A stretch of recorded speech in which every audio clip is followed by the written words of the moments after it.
Diplesetkan sikit, pecat dan kucurkan lain. Saya ini dipecat dari MUI, untungnya apa untuk negara? Digaji nggak? Di MUI nggak digaji. Apa untung ruginya negara kalau saya dipecat? Nggak ada untungnya, nggak ada ruginya. Bukan pejabat publik aku, betul?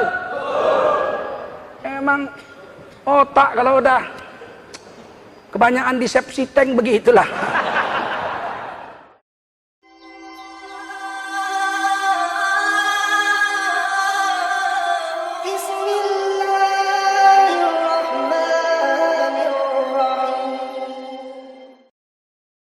Pancasila mau digobah menjadi Ekasila.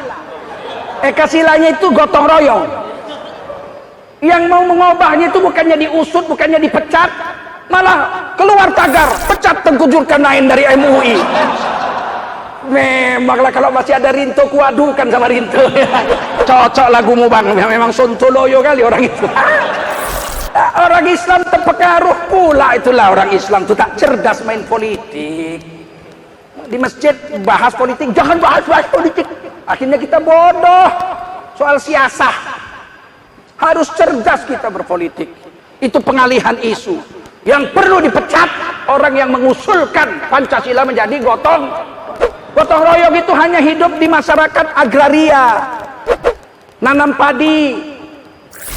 Orang yang punya padi, yang punya sawah 10 orang, kongsi bikin, kerjakan sawahku dulu. Besok kita keroyokan, gotong royong ngerjakan sawah kau.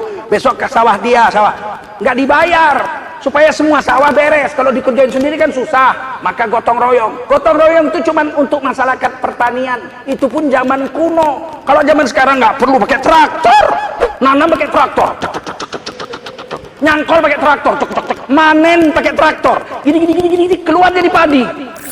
Pak, saya bikin rusak aja kau katanya. Di masyarakat industri nggak perlu gotong royong. Gotong royong hanya di masyarakat agraria, betul? Mau kau ganti ketuhanan yang Maha Esa menjadi ketuhanan yang kebudayaan, ketuhanan yang berkebudayaan. Ini ujung-ujungnya nanti pakai cadar nggak boleh, bukan budaya Nusantara. Celana cingkrang nggak boleh, bukan budaya Nusantara. Nanti imamnya pakai sarung aja ya nggak pakai baju, pakai baju wayang. Allahu Akbar. Berkebudayaan, lagunya lagu Jawa. Qul ya ayyuhal kafirun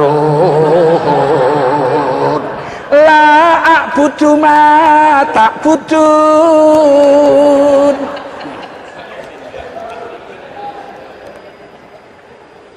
Kita tolak nggak? Tolak nggak? Jangan berubah, tetap fokus. Plesetkan sikit, pecat dan kucurkan lain. Saya ini dipecat dari MUI, untungnya apa untuk negara? Digaji nggak? Di MUI nggak digaji. Apa untung ruginya negara kalau saya dipecat? Nggak ada untungnya, nggak ada ruginya. Bukan pejabat publik aku, betul? Emang otak kalau udah kebanyakan di sepsi tank begitulah.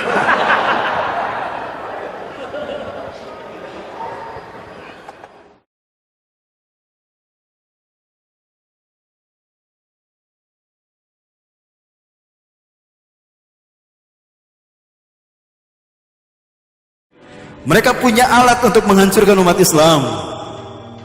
Strategi mereka ibarat mata kapak, Bapak Ibu. Mereka ingin menumbangkan pohon besar ini, tapi hanya punya mata kapak.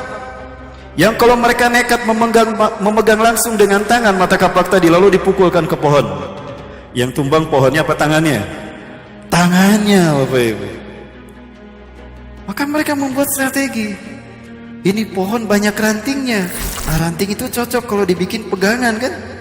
Diambil tuh. Jadi untuk menebang pohon itu diambil dulu rantingnya.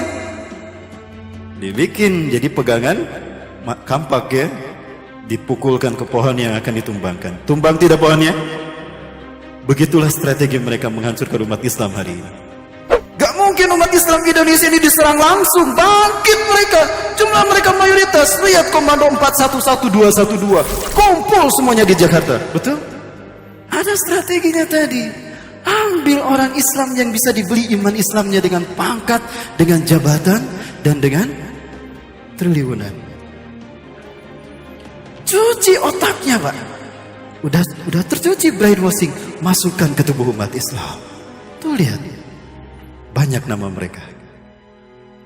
Ya, saya nggak nyebut Abu Janda enggak ya? Itu yang terjadi, Bapak Ibu. Munculan tokoh-tokoh oportunis yang menjadi bagian dari tidak sadar menjadi agen mereka. Ini fitnah akhir zaman. Dan beginilah cara mereka menghancurkan Islam dan kaum muslimin. Luar biasa. Maka bukan hanya kekayaan alam yang mereka eksploitasi dari umat Islam, bukan hanya keringat yang mereka peras. Tuh lihat di pabrik-pabrik yang jadi buruh siapa? Kita umat Islam Indonesia. Yang punya pabrik-pabrik itu siapa? Kita bisa melihat, bukan hanya keringat kita yang dikuras habis, dan bukan hanya kekayaan alam yang mereka rampas, akidah kita juga dikuras habis, Bapak Ibu. Betul, Bapak Ibu? Allahu Akbar. Inilah fitnah yang tadi Muhammad Rasulullah mengatakan ummati, ummati, ummati. Inilah pada akhirnya umat Islam. Wa yanza'annal mahabbata min suduri adaikum. Allah mencabut rasa takut dari dada musuh-musuh kalian. Jumlah kalian mayoritas tidak lagi menjadi ketakutan bagi musuh-musuh Islam, karena kita sudah dipecah belah kan. Tadi dengan frame nasionalisme, ada lagi ormas, orpol, madhab, sekte, makin mudah kita diadu domba. Solusinya cuma satu, kembali pada pangkuan Quran dan Sunnah. Tegakkan apa yang Allah perintahkan. Wa'tasimu bihablillahi jami'an wa la tafarraqu. Berjamaah di bawah satu sentral komando pemimpin kita. Di saat itu kita buktikan Islam rahmatan lil alamin. 13 abad Islam memimpin dunia. Ada pembantaian dilakukan umat Islam seperti Israel membantai Palestina? Tidak. Terjadi tidak perang dunia selama 3 periode? Tidak ada. Justru ketika Barat memimpin dunia, bumi bersimbah darah, dunia bermuram durja. Perang dunia ke-1 ke-2 terjadi. Betul, Bapak Ibu? Jadi siapa yang layak memimpin peradaban manusia? Kita apa mereka? Kita umat Islam. Takbir. Makanya Rasulullah tidak senang ketika malaikat Jibril berkata, "Faqad sami'tu Allah azza wa jalla qad yaqul." Aku mendengar Allah azza wa jalla berfirman, "Haramtul jannata ala kulli syahsin qabla an yadkhulu fiha ummati habibi Muhammadin sallallahu alaihi wasallam." Aku haramkan surga bagi siapapun sebelum umat Muhammad memasukinya, umat kekasih itu. Allahu Akbar. Bapak Ibu, ini karunia yang sangat luar biasa. Lalu faktanya, bagaimana nasib umat Islam hari ini? Baik Bapak Ibu rahmati Allah, saya minta izin menampilkan ini. Sangat tidak benar kalau dikatakan ulama tidak tahu NKRI. Justru yang menegakkan NKRI itu ulama. Saya bicara begini karena tahu sejarahnya. Baca yang dinamakan teori perang Ombor. Dalam buku itu diterangkan, kalau perang terjadi, maka ulama dan tokoh-tokoh religi, tokoh agama itu semua dijadikan tempat naungan.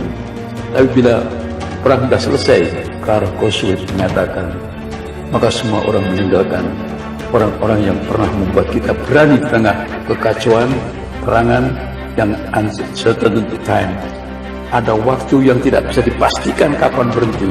Dalam keadaan tidak ketenangan pikiran, baik jenderal sekalipun, dia mesti mendekat ulama. Tapi kalau sudah proklamasi diperoleh menjadi NKRI, maka ulama harus ditangkap dan dipenjarakan. Masya Allah, ini kekeliruan bangsa dalam sejarah, tidak usah diulang. Mari kita kembali untuk menghormati ulama. Mari kita kembali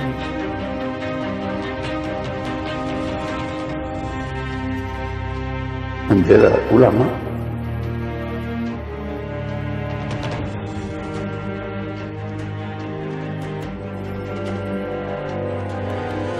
Yang benar-benar kita merdeka. Kita tidak bisa merdeka seperti hari ini kecuali maha akbar, maha karya dari para ulama terdahulu.